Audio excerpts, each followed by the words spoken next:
Salut les peintouilleurs, bienvenue dans cette nouvelle vidéo de peinture pendant laquelle on va peindre du bronze.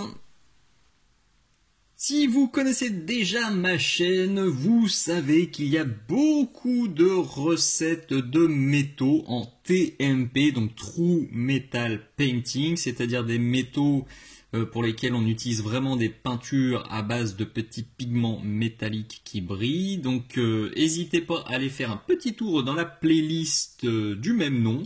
C'est la playlist TMP. Vous trouverez déjà plusieurs recettes de métaux argentés, de métaux dorés, de cuivre. Si vous voulez pousser encore un petit peu, vous avez aussi ce tuto-là, qui lui est une exclusivité Patreon. Et à ce jour, il me manquait plus que le bronze pour avoir fait le tour de tous les métaux, on va dire, classiques. Cette vidéo, c'était une avant-première Patreon. Tous mes abonnés ont pu la voir il y a plus de 4 mois. N'hésitez surtout pas à aller faire un petit tour sur ma page Patreon. Le lien est dans la description de la vidéo. Il y a de plus en plus de vidéos qui se cumulent là-bas. Chaque mois, vous avez une vidéo exclusive qui pop là-bas et qui se cumule dans le temps. Donc au jour où je tourne cette vidéo, il y a 42 vidéos exclusives. Donc quand celle-ci va sortir sur YouTube, on devrait être à 46, 47, peut-être plus. Et vous avez aussi toutes les avant-premières.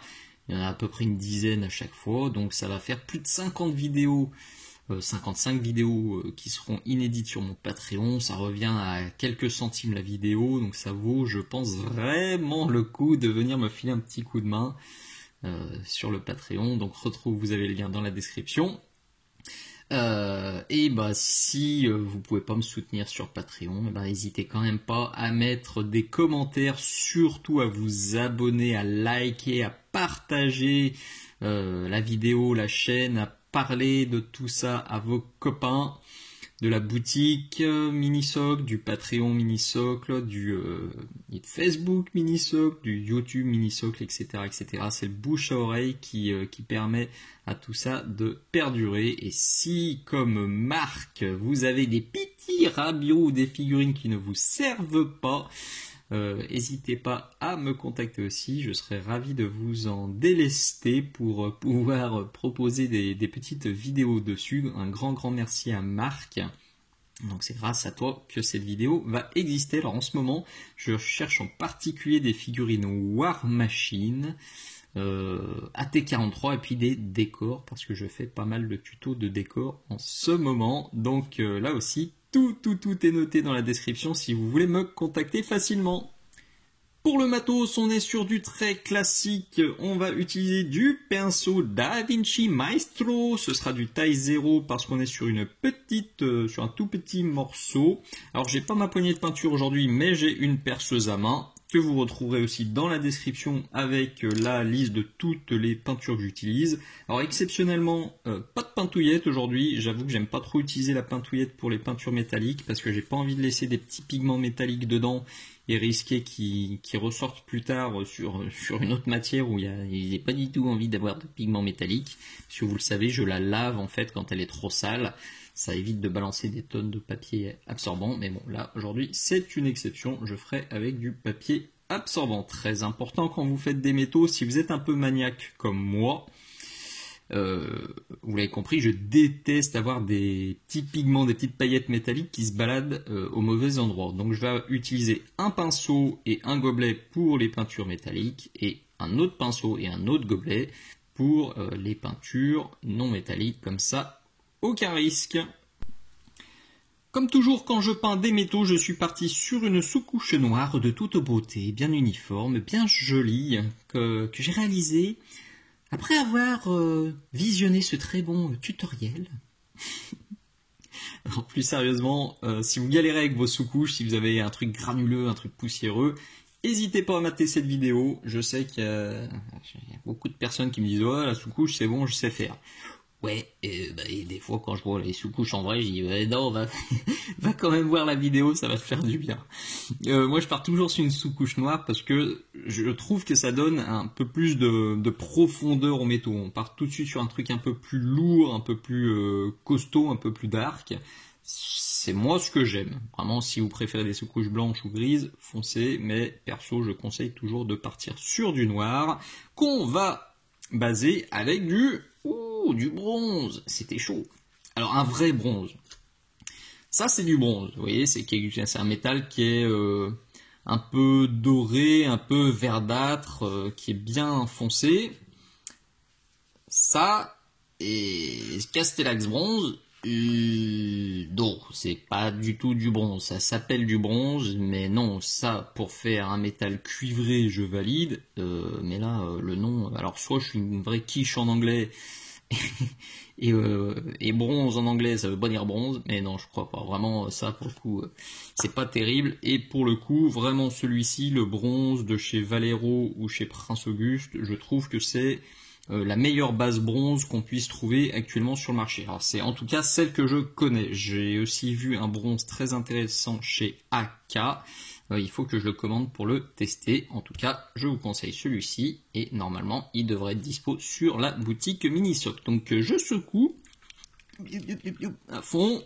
Je vous épargne le secouage. Et puis je vais passer 2 couches pour avoir une base bien homogène. Voilà, on est bien, donc on va maintenant ombrer. Alors la difficulté avec le bronze, c'est que chaque personne, chaque peintre a un petit peu sa vision du bronze.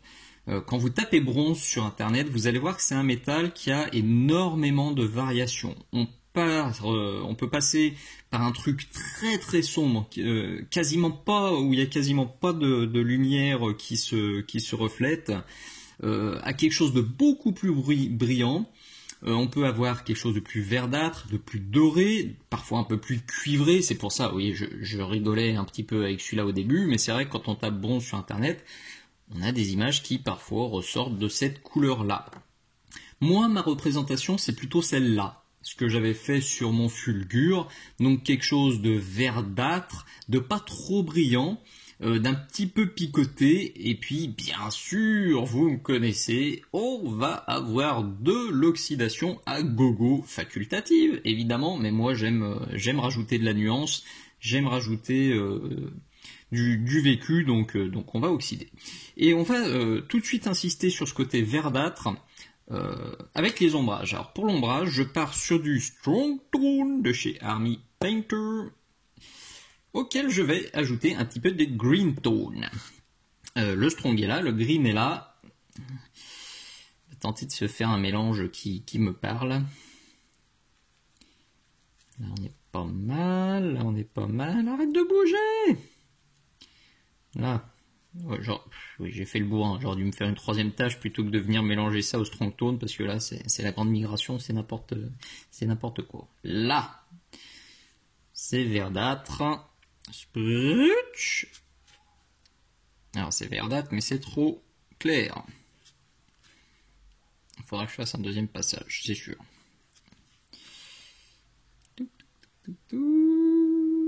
Il faut aussi que je refasse un tuto sur le lining. Alors j'ai déjà un tuto lining, qui est une exclusivité Patreon, mais après avoir discuté récemment avec un de mes abonnés, a priori c'est pas ma méthode, elle n'est pas claire. Alors la vidéo est claire, mais il avait l'impression que je reprenais systématiquement mes linings après ce gros sprouchage que vous voyez faire très très souvent sur mes vidéos.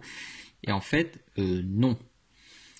Très très très souvent, le sprouchage, le lining qui se crée naturellement avec le lavis du départ, eh ben j'en fais pas plus. Je vais jamais reprendre systématiquement tous les petits linings, sauf grosse boulette. Si j'ai fait une grosse boulette que j'ai débordée ou un truc comme ça, normalement je reprends. Mais sinon, je reprends pas. Mais voilà, comme il m'a dit que c'était pas ultra clair, je pense que je ferai prochainement une petite vidéo. Si vous aussi vous aviez pas bien compris cette histoire, n'hésitez pas à le noter dans les commentaires. Ça me guidera sur ce sur quoi je dois insister dans la vidéo. Allez, premier passage bien copieux, là j'y suis allé, donc je vais mettre un bon coup de sèche-cheveux. Et voilà la catastrophe du jour. Et quand j'ai posé les petits trucs, j'ai tapé contre le bureau. Et l'enseigne a volé sous le bureau, dans une zone totalement inaccessible. Donc ça a séché le temps que je déblaye tout, que je lève et que je me batte avec les 3 tonnes de trucs qui étaient sur le bureau, hein, puisque c'est là où je stocke mes livres. Ça a séché de manière un peu bizarre, ça fait des petites auréoles, parce que, évidemment, il y avait plein de poussière collée dedans, j'étais ravi. En plus, en nettoyant, ça a bousillé ma gemme. J'ai fait des petits éclats de peinture, donc je suis pas sûr que je mettrai cet emblème sur la bannière finale, sinon il faut que je retouche avant. Voilà, tout ça pour dire que c'est ça aussi la peinture. Des fois il y a des boulettes. Bon, j'avais pas mis, là j'ai fait le fifou. Quand je vois il y avait vraiment une micro pointouillette de colle derrière. Je vais en remettre. Si ça vous arrive, pas de panique. Je suis allé prendre une verveine, j'ai soufflé, et puis on va s'y remettre tranquillement. J'ai évidemment viré toutes les petites poussières disgracieuses, mais ça fait des traces que je vais reprendre gentiment. Là, j'en suis au premier lavis. Je vais quand même mettre le deuxième pour pas avoir de regrets. Après avoir recollé ça avec 3 tonnes et demie de superglue. Déjà là, si on exclut les tachounettes dégueu qui se sont formées à cause de l'accident, et ben, pour une figurine de jeu, limite on pourrait s'arrêter là. On a déjà un bronze qui fait le job avec des ombres qui sont bien profondes, qui sont verdâtres. Si on veut pinailler, on reprend les arêtes en bronze et puis basta. Bien sûr, vous vous doutez bien que moi je vais pousser un petit peu plus et notamment renforcer encore l'effet vert avec du vert camouflage allemand que vous retrouverez aussi dans la description. Donc là, je vais me faire un petit lavis, un glacis, un glavis, hein, vous connaissez ce terme que j'utilise très souvent, et sur lequel j'aurais dû poser un copyright, parce qu'il est réutilisé très souvent. Sans me créditer, c'est mal. Ouh, c'est un peu trop généreux. Bon, désolé, hein, pour toutes ces boulettes, j'ai passé une très mauvaise nuit.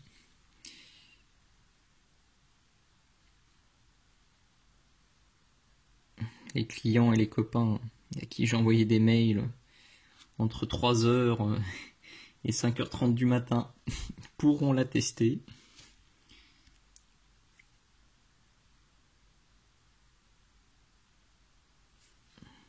Hop. Donc je guide ça de préférence dans les creux. Mais ça reste, vous voyez, quand même assez global, quoi. Je vais pas trop dans la précision là. Je veux aussi renforcer l'effet mat. Bon, c'est la cata, il y a plein de petites poussières, je suis un peu deg. C'est pas grave, on cachera ça à l'oxydation. L'oxydation, c'est le meilleur cache-misering qui puisse exister.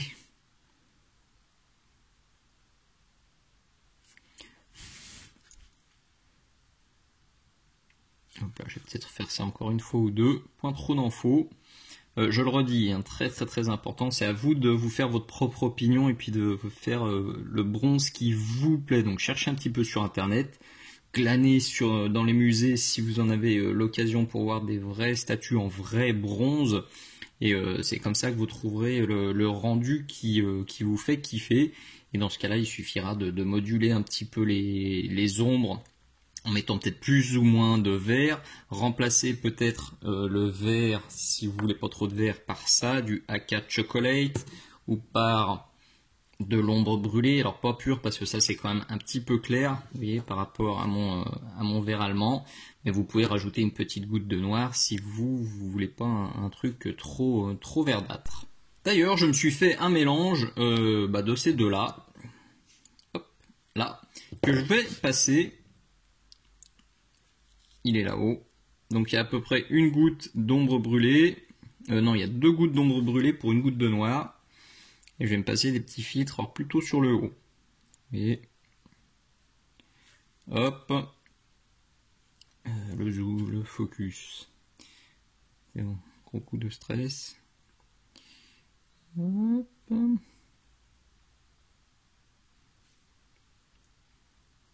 Voilà, pour obtenir quand même quelque chose, vous le voyez, de bien mat. J'en suis quasiment à une peinture mat pure. Alors là, ce côté-là, j'étais beaucoup trop généreux, mais ce côté-là me plaît beaucoup.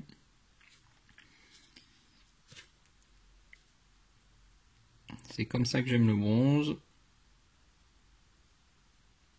Avec ces jolies nuances. Ouais, là, de toute façon, je suis condamné à rééclaircir de ouf avec le métal. Donc autant mettre bien du marron comme j'aime.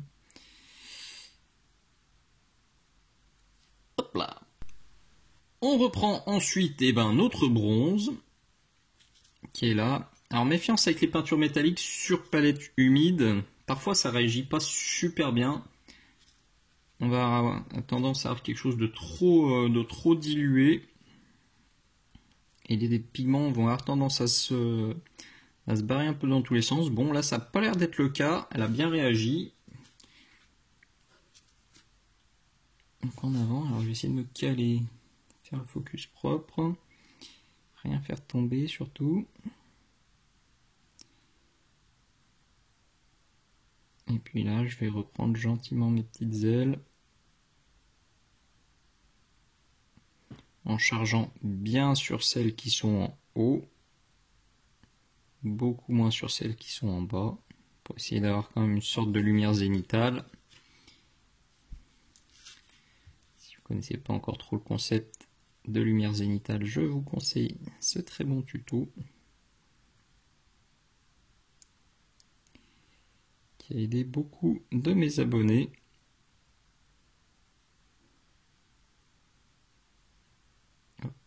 Hop,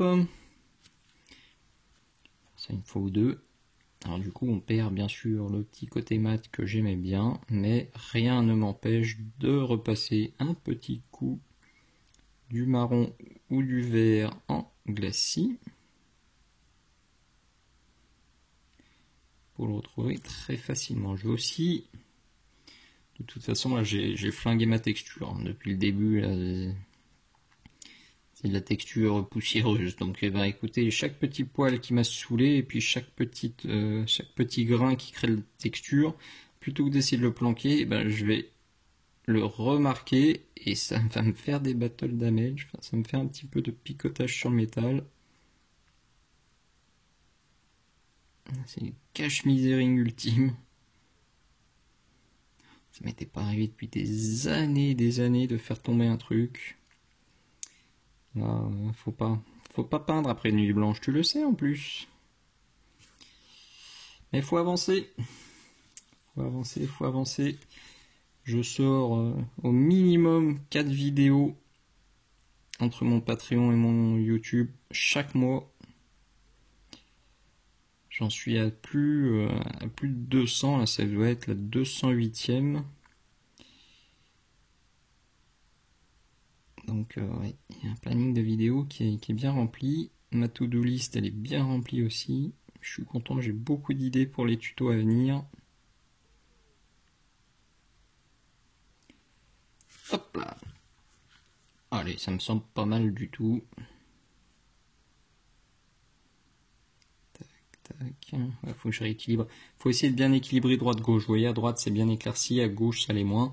Je préfère ici. Donc plutôt que de rééclaircir là, quitte à faire un truc qui me plaît pas, et je vais réombrer un tout petit peu ici. Sur le haut c'est un peu l'inverse. Là c'est plus joli, là c'est pas joli. Donc là je vais rééclaircir pour essayer d'avoir un truc à peu près symétrique. Ça commence à être pas mal, on va encore éclaircir un peu. Alors je dis bien un peu parce que j'ai envie de rester quand même sur quelque chose d'assez terne. Alors sur le fulgure, j'avais utilisé ça, le vieux Shining Gold que je vous avais déjà présenté dans le tuto sur le vieil or. C'est un pot que j'aime beaucoup, que je recherche. Si vous avez ça à la maison et qui vous sert pas, n'hésitez pas à me contacter parce que je l'aime beaucoup cette teinte là. Et je l'utilise assez fréquemment. Donc ce que je vais faire, je vais prendre quelque chose d'assez équivalent, vous le voyez. c'est du laiton brillant métallique. Alors c'est une peinture pour aérographe, donc c'est le double effet qui se coule, on a la bonne teinte, et en plus les pigments, enfin les peintures pour aéro, je vous les présente à chaque fois dans mes TMP pour les éclaircissements ultimes, parce qu'elles ont le gros avantage d'avoir des pigments qui sont plus fins et qui sont plus couvrants. Donc pour faire des petits éclaircissements ultimes en mode petite ligne et pour faire des petits battle damage, eh ben, c'est vraiment l'idéal. Donc vous entendez, je le secoue bien. On tape, on secoue. Celui-ci, j'ai pas encore mis de petites billes inoxydables dedans, mais il faut que je le fasse. Vous le voyez, d'ailleurs le pot est neuf, c'est pour ça qu'on sort un peu de jutasse. Bon, je vais encore le secouer un petit peu. Il est là-haut. On y va. C'est des petites lignes, des petits éclaircissements, des petits battle damage. Alors, on va se focaliser sur le bout des pointes. Peut-être que ça va pas marquer assez.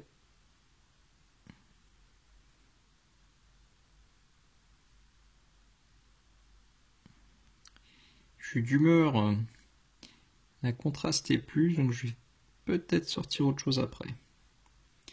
Mais cette étape-là va déjà me permettre de dégrossir. Tranquillou.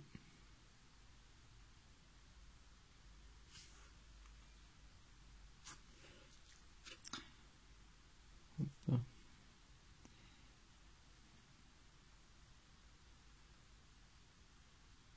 Faut pas oublier aussi d'ailleurs que derrière, comme je vais vachement oxyder, je risque de flinguer une partie de mes éclaircissements.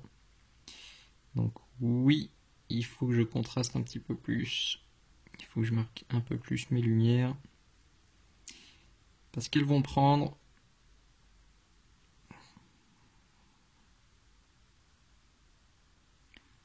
Vous l'avez compris. L'idée, c'est d'essayer de limiter au fur et à mesure des étapes, comme toujours. Hein. On limite la surface d'application pour créer un dégradé, pour créer un effet de lumière sympatoche. Donc, on fait ça pour les surfaces qui sont mates, mais pour les surfaces brillantes, on peut aussi parfaitement le faire. C'est un peu plus difficile parce que les peintures métalliques réagissent un peu différemment, mais il ne faut pas hésiter à le faire, à pousser le contraste au maximum, comme on le ferait avec un EME, parce que sur la table de jeu, ça sera super joli, et sur une exposition, ce sera super joli. Avant d'éclaircir plus, je vais commencer à oxyder un peu.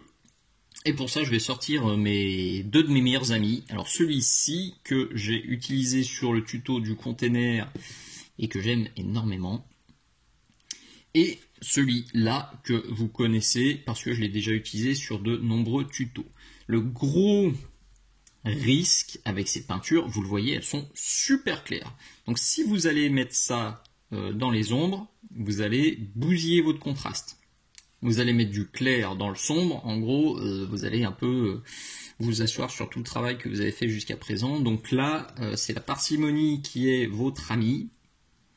Je vois souvent des peintres qui vont du coup mettre ça uniquement dans les zones claires, mais bon, ça fait un peu bizarre de mettre... Alors c'est logique, hein, venir mettre de la peinture claire uniquement sur les zones claires, je valide, mais d'un point de vue réaliste, eh ben... ça le fait pas quoi, parce que l'oxydation elle va plutôt aller se mettre dans les creux qui sont sombres, là où l'humidité vient s'accumuler. Donc il faut quand même essayer d'en mettre un peu de partout, mais vous le voyez là, j'en ai mis à peine sur mon pinceau. Il faut faire attention d'ailleurs à celui-ci parce que il a tendance à sécher assez vite entre les poils des pinceaux et ça leur fait pas du tout du bien. Donc faut nettoyer assez rapidement le pinceau si vous voulez pas devoir lui dire adieu à la fin du tuto. Donc là je vais picotouiller un peu, vous voyez j'en mets un peu à droite à gauche. Bon, j'y suis allé quand même. Tac tac tac. Si c'est trop, je viendrai remettre un peu de vert camouflage. Si c'est pas assez, je ferai un second passage. Et donc l'autre, alors j'ai pas mis encore sur la palette, il a un petit côté un peu plus punchy, vous voyez, pour rajouter un petit peu de nuance dans les nuances, ce sera l'idéal. Donc je vais le passer exactement comme mes glavis que j'ai fait tout à l'heure, juste pour renforcer un peu l'effet et apporter un peu de richesse dans mes nuances. J'étais parti pour tout oxyder, puis finalement je trouve ça intéressant de faire un côté avec oxydation et puis l'autre côté sans oxydation. Comme ça, chacun y trouvera son compte et pourra choisir son rendu final préféré. Vous vous doutez bien que moi c'est clairement ce côté-là que je préfère. Moi j'aime quand c'est bien oxydé. Alors pour les éclaircissements finaux, je vais sortir ça que j'ai encore jamais testé. Il est scellé. Non, il n'est pas scellé, j'ai dû l'ouvrir pour regarder. Ah bah oui, puisque j'ai ouvert une fois et que voilà, déjà le pot se ferme mal. C'est une catastrophe ces pots. Donc je vais le clouer. C'est fou, hein, je m'en suis même pas servi, j'ai juste ouvert. Et ça fait ça, je secoue, j'en mets sur la palette et puis on va se faire quelques petits éclats de lumière. Et ben finalement non, parce que vous voyez dans le pot, ça me semblait tout à fait indiqué, et finalement mis sur la palette à côté des autres teintes, ça a un petit côté rosé qui me plaît pas du tout pour ce bronze. Je sens que je vais tout flinguer, donc je vais partir sur une valeur sûre que je vous montre aussi très souvent sur mes TMP, c'est l'argent métallique. Alors par contre, il va falloir y aller vraiment léger avec celui-là. Il est très violent, il marque très fort. Il est là, il est super pour faire des points de lumière et des battle damage sur les métaux. Mais quand on voit un rendu un peu dark comme aujourd'hui, je claque un peu des fesses. J'ai fait assez de bêtises aujourd'hui. Donc là je dilue, ça fait 15 fois que j'ose pas me lancer, vous le voyez. Et attention, pas de bêtises. J'ai bien déchargé mon pinceau. Je picotouille comme ça sur la tranche gentiment pour pas l'énerver. Est-ce que vous sentez que je flippe là? Que j'ose pas aller en mettre sur les petites ailettes que je repousse au maximum. Allez.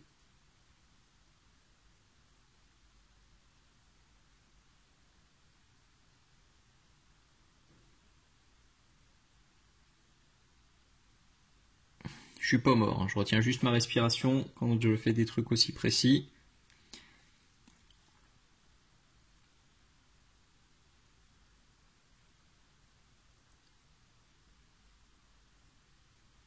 Bon, c'est aussi typiquement le genre de truc qu'il faut pas faire après 4 cafés. beaucoup trop marqué. Je vais venir réatténuer ça gentiment avec mon bronze, mais en tout cas ça va me permettre quand même de claquer quelques points de lumière sympas. Il faut juste que j'arrive à le faire de manière plus légère. Alors je vais peut-être, la bonne idée c'est peut-être ça, du bronze et mon argent. Voilà, c'est tout de suite vachement moins casse-figure, et ça confirme que le Canoptech était trop rose, parce que vous voyez, là on a un truc rose, là on a un truc doré. C'est peut-être pas ultra flagrant à la caméra, mais en tout cas vu d'ici, voilà, la bonne couleur d'éclaircissement, elle est là. Là j'ai fait le fifou, c'était trop violent, donc je vais l'atténuer. Et voyons de l'autre côté, du coup, ça devrait être moins chaud. Alors ça reste chaud puisque quand même j'ai une base qui est plutôt mate, qui est plutôt sombre, donc ça reste couillu. Le caribou de faire ça. Et bon. Je mets à votre place, je me doute que sur vos armures vous aurez envie d'éclaircir un petit peu votre bronze, donc je vous montre ça, même si c'est pas forcément ultra adapté à ma situation. Hop, allez, je vais me passer des petits glacis aussi, mais vraiment ultra léger là pour gommer un peu les transitions qui me plaisent pas. Voilà, non, mais si, c'est très bien. De l'autre côté, c'est très bien. Franchement, c'est juste ce qu'il faut. Ça apporte un petit peu de peps, un petit peu de lumière, sans trop dénaturer le bronze. Donc là, j'ai juste fait porte nawak de l'autre côté. Je vais l'atténuer et normalement, ça devrait être bien. Et nous voilà déjà au bout de ce nouveau petit tuto. Vous l'avez vu, je suis quand même resté soft hein, sur l'oxydation et sur les éclaircissements. Libre à vous d'être beaucoup moins soft que ça. Je le redis, il faut faire ça à votre sauce. Tous les tutos que je partage, ils sont là pour vous donner l'impulsion, pour vous donner envie de vous lancer, pour démystifier un petit peu la peinture sur figurine. Quand on débute, on peut trouver ça un peu rebutant, un peu compliqué. C'est pas du tout le cas, parce que là, au final, si on réduit, on se retrouve avec du bronze, un marron ou un vert foncé, du noir et une couleur d'éclaircissement et basta. Il y a quand même pas 10 000 peintures. On peut toujours se débrouiller avec les mélanges. En plus, moi je monte souvent des pots pour vous faciliter la vie, pour ceux qui veulent quand même reproduire exactement ce qu'ils voient à la caméra. Mais en bidouillant avec des mélanges, on peut aussi se faire des trucs très très sympas. Donc surtout, lancez-vous et testez plein de choses. Vous allez voir que c'est comme ça que la peinture sur figurine est la plus rigolote et la plus gratifiante.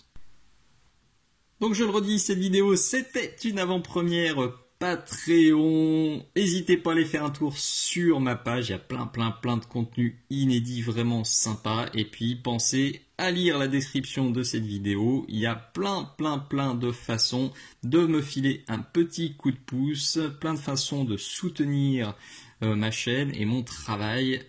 Je l'ai pas dit, mais cette chaîne est non monétisée, elle est 100% gratuite, mon YouTube est 100% public, 100% public.